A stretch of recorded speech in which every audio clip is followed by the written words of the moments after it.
Basic skills 0, number 1.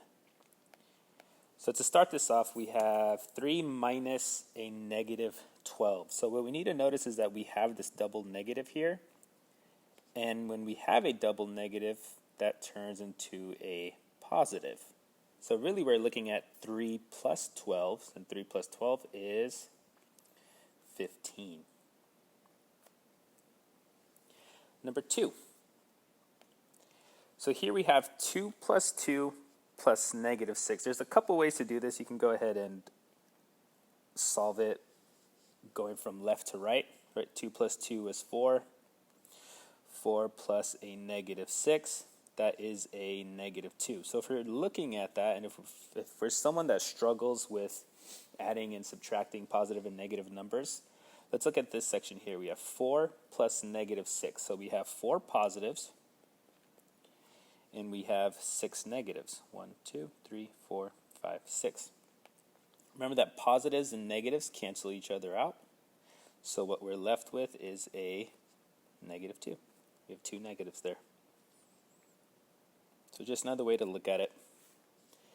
Number 3, we have negative 6 times negative 4. So what we're looking at is a negative times a negative. Negative times a negative, that is going to be a positive. Right, so if we have negative times a negative, that equals positive. If we have, and this is outside of this problem, if we have a positive times a negative, we end up with a negative. And then positive times a positive, that just stays positive.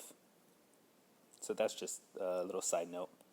So again, we have a negative times a negative, so we know our outcome is going to be positive. 6 times 4 is 24. Number 4, we are adding fractions. So when we add fractions, the first thing we need to look at is whether or not we have like denominators. If we have like denominators, like in this situation here, we just go straight ahead and add across. So we're going to put a little equal sign here. 1 plus a negative 5, that gives us a negative 4.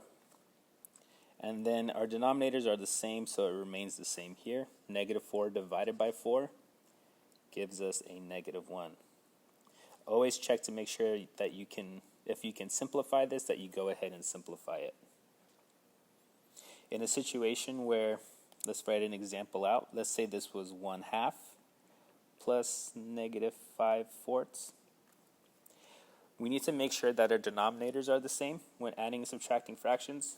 In this situation, it's not. So what we would do is find the greatest common factor of our denominator, so 2 and 4.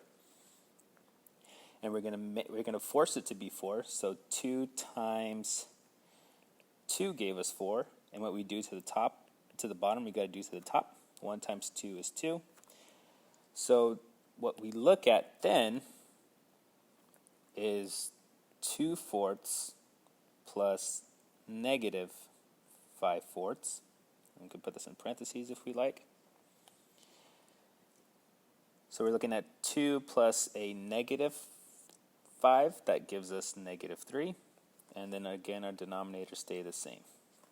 Okay, so this here is just an example of when denominators are not the same.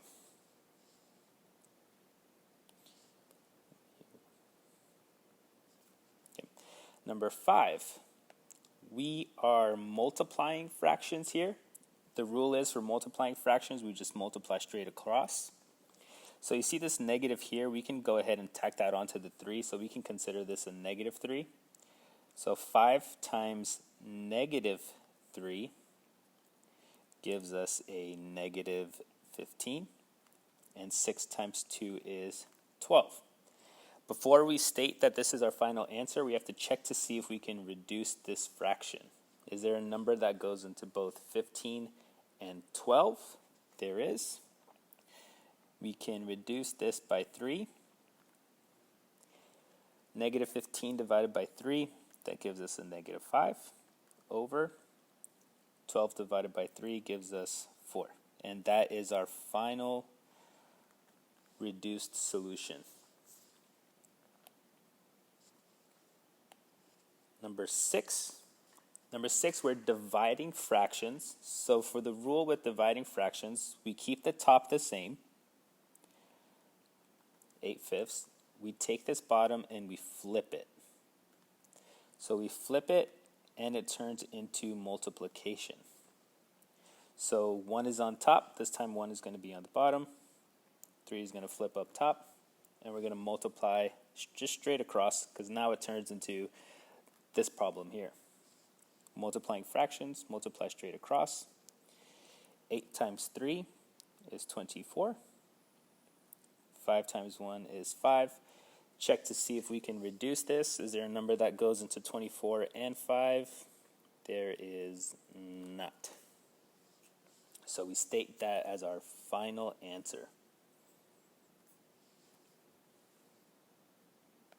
Number 7, we have 4 plus x equals -4.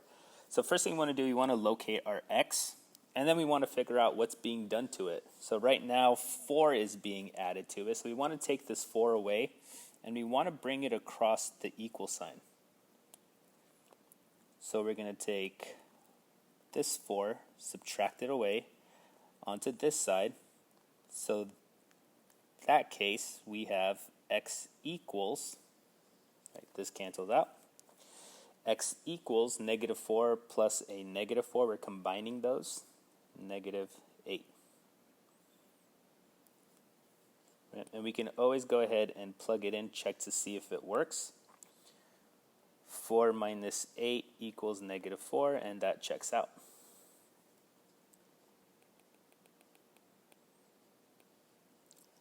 Number 8. Start off the same way. We want to locate our x. Then we ask ourselves, well, what's being done to our x?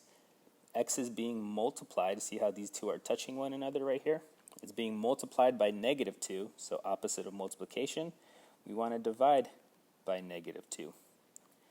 So this here cancels out. We have x equals, negative divided by a negative is a positive. 6 divided by 2 is 3, so we get +3. And again, if you want to check your work, -2 times -3. Oops, sorry, that was a +3. All right, so I just took my answer and I plugged it into there. Equals -6. Negative times a positive is the negative. 2 times 3 is 6, equals -6. That checks out. That is our solution.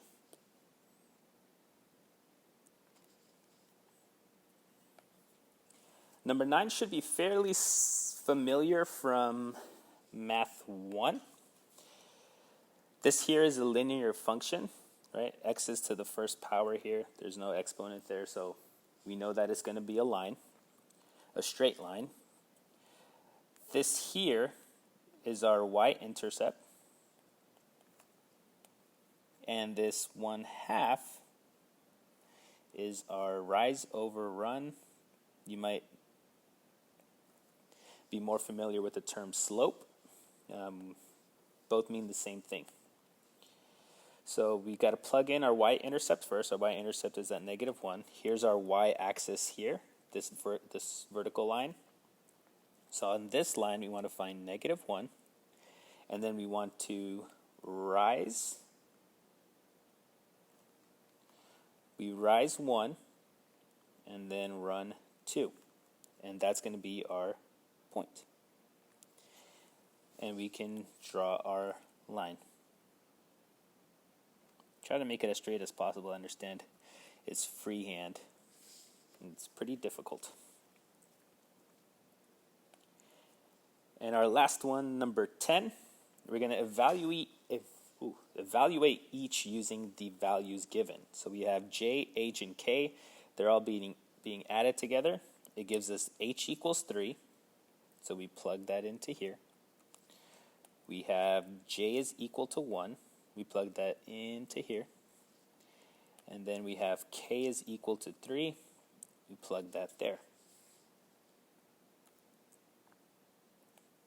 So we get 1 plus, now we're looking at H. H is 3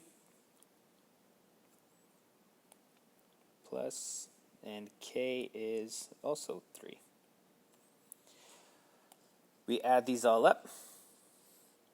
We get 1 plus 3 is 4. 4 plus 3 is 7.